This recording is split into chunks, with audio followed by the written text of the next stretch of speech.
अरे आपका आया नहीं भाई, तो बाकी किसी का आया कैसा होगा?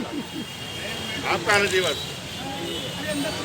आती हैं या अपने माध्यम से 2, 4, 5 लोगों को रोजगार देते हैं, उनका एक पंजीकरण कराकर उनकी संख्या।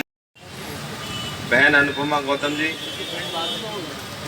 हमारे बीच मंच पर विराजमान हमारे सहयोगी महामंत्री भाई राजेश जसोरिया जी, मंच पर विराजमान सहायक श्रम आयुक्त श्रीमान सिंह के बाद आदरणीय प्रधानमंत्री जी ने ये सब लोगों के साथ बैठकर विचार किया, ये कुल चंद लोगों के बीच में न रहकर देश में हर व्यक्ति जो देश में निवास करता है उसको भी जब वो 60 वर्ष का पूरा हो जाए तो उसकी चिंता की जाए। और इसलिए हमने चुनाव से पहले योजना शुरू की। तारीख में 8 करोड़ के आसपास है।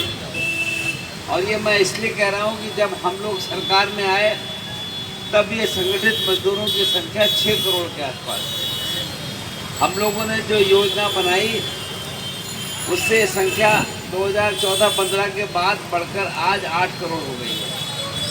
पर हम बोलते ये हैं कि हमारे देश के अंदर इसके अलावा 22, 40, 42 करोड़ असंगठित मजदूर हैं। वे मजदूर जिनको ESI प्रोविडेंट फंड की सुविधाएं नहीं मिलती हैं, और ये बड़ी संख्या है। और ये वो संख्या है कि जिसमें 20 से ज़्यादा कम लोग काम करते हैं। ESI में उसका पंजीकरण होता है कि जहाँ पर 10 या उससे अधिक लोग पंजीकृत होते हैं उनका पंजीकरण होता है। और प्रोविडेंट फंड में 20 से अधिक अगर कर्मचारी होते हैं जिस संस्थान में उनका पंजीकरण। व्यापारीगण जो लघु व्यापारी हैं जिनका टर्नओवर 1.5 करोड़ से कम का है, वो तरक्की करे, व्यापारी अपने को आगे बढ़ाने का काम करे। जो छोटा व्यापारी जो रोज कमाता खाता है, कि जो केवल गांव में या कस्बे में अपनी दुकान लगा लेता है, जिसका व्यापार आगे बढ़ने की संभावना नहीं है, उसकी चिंता हम लोग खास तौर से कर रहे हैं। इसलिए हमने कहा है कि वो जो भी विवरण लिख कर देगा। अब आयकर जो देता है देश के अंदर, अगर आप माने तो आयकर देने वालों की संख्या मुश्किल से 5 या 6 करोड़ है।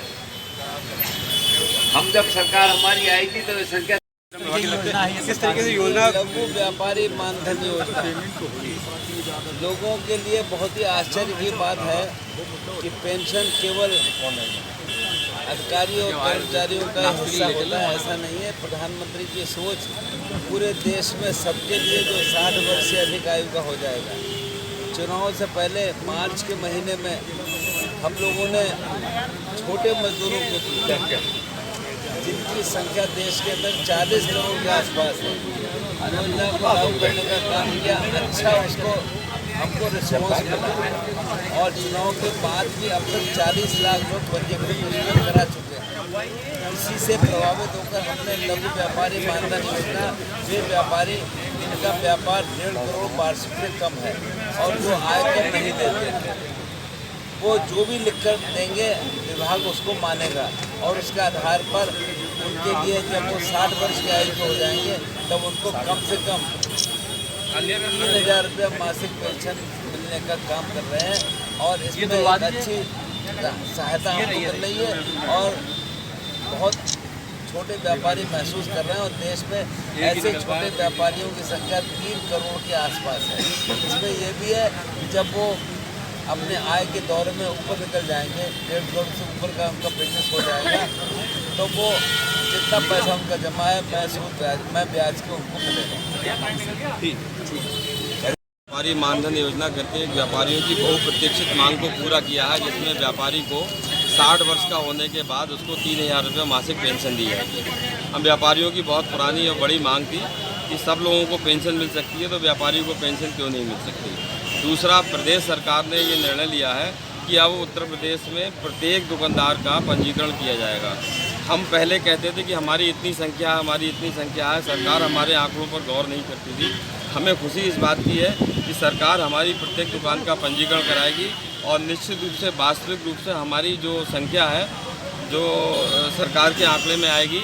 और हमें ये लगता है, व्यापार मंडल को ये लगता है कि इससे सरकार के पास डाटा इकट्ठे होंगे और हमारी बड़ी मौजूदगी को देखते हुए आगे की जो योजनाएं बनेंगी वो हम व्यापारियों के हित में बना करेंगे। आज बरेली में पहला शिविर लगा करके हमने ऑनलाइन पंजीकरण व्यवस्था का यहाँ पर शुभारंभ किया है। पहला सर्टिफिकेट राम ट्रेडर्स को हमारे माननीय श्रम और रोजगार मंत्री भारत सरकार संतोष कुमार गंगवार जी ने जारी किया है। पूरा श्रम विभाग, श्रम मंत्रालय यहाँ पर था, डीएलसी महोदया, पूरा श्रम विभाग बरेली का यहाँ पर मौजूद था। उनके उपस्थिति में व्यापार मंडल ने आज यहाँ शुरुआत की है और हम प्रयास करेंगे पूरे जनपद में कैंपों के द्वारा इस प्रकार के पंजीकरण शिविर आयोजित करवाएं, जिससे हमारे व्यापारियों को कहीं भी न जाना पड़े और उत्पीड़न और शोषण से उसको निजात मिले। पूरा ही हो गया, दोबारा कुछ रखे दिया।